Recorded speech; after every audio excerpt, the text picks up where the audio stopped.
पुणे से मेरे सहयोगी राजीव रंजन भी हमारे साथ बने हुए हैं। राजीव, क्या वाकई पॉसिबल होगा नीतीश का बीजेपी में जाना, जबकि अमित शाह खुले मंच से कह चुके हैं कि भाई बीजेपी के दरवाजे नीतीश कुमार के लिए बंद है, उसके बाद भी क्या इन अटकलों पर क्या विश्वास किया जाए? और दूसरा, विपक्षी एकता को लेकर सवाल ये कि पहली बैठक के बाद ही आप देखिए क्या हाल हो गया। महाराष्ट्र में बीजेपी और मजबूत स्थिति में चली गई है। विपक्ष का ही एक कुनबा, वो भी शरद पवार, जो कि अहम कड़ी थे इस विपक्षी एकता को जोड़ने में, उनकी ही पार्टी में टूट हो गई। 2024 चुनाव तक क्या एक बार फिर से विपक्ष बिखरा नजर आएगा या अपने आप को बचा पाएगा?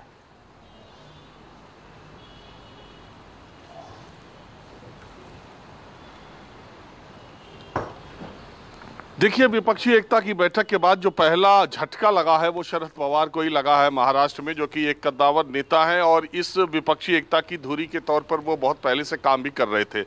इनफैक्ट अगर आप देखें तो शरद पवार ने विपक्षी एकता के लिए और विपक्षी नेताओं को इस फॉर्मूले पर समझाने के लिए एक तरह से सहमति बनाई कि प्रधानमंत्री नरेंद्र मोदी से लड़ने के लिए आपको लोकसभा में विपक्ष का एक बनाम एक कैंडिडेट देना होगा। ज़्यादा से ज़्यादा सीटों पर एक कैंडिडेट दिए जाएं तो प्रधानमंत्री नरेंद्र मोदी को टक्कर दी जा सकती है। ये शरद पवार का फॉर्मूला बहुत पहले से है। दूसरी बात यह है कि शरद पवार के घर में ही जो सेंध भारतीय जनता पार्टी ने लगा दी या खुद से ही टूट करके अलग हो गए, उससे महाराष्ट्र में अभी ये समझ पाना मुश्किल है कि आने वाले चुनाव में इसका असर क्या होगा। देखिए, मैं तो लोगों से बात करते रहता हूँ, कहीं कहीं मैं ये फील करता हूँ कि महाराष्ट्र के लोग कहीं ना कहीं ये मानते हैं कि हमारे राष्ट्र की या मराठा दो पार्टियां थीं, क्षेत्रीय पार्टियां, जिसको भारतीय जनता पार्टी ने तितर बितर कर दिया, तोड़ दिया और सत्ता के लालच में ऐसा किया है। दूसरे लोग ये मानते हैं कि ये दोनों पार्टियां परिवारवादी रही हैं,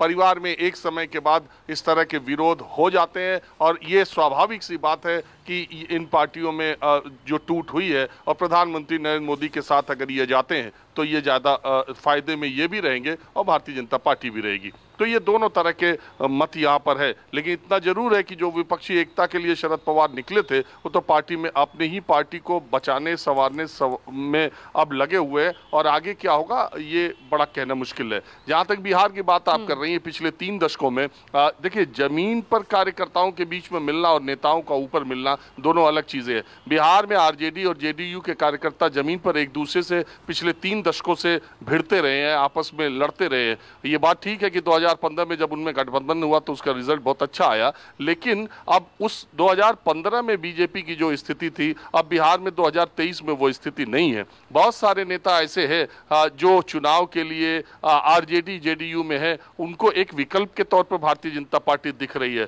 दूसरी तरफ भारतीय जनता पार्टी में मैदान पूरा खाली है। अगर इन पार्टियों के नेता उधर स्विच करते हैं तो उनके लिए एक अच्छा रेड कारपेट वेलकम भी होगा। तो ये बात बिहार के नेता जानते हैं और अपनी अपनी सीटों के हिसाब से वो ऐसा फैसला कर सकते हैं। मुझे पूरी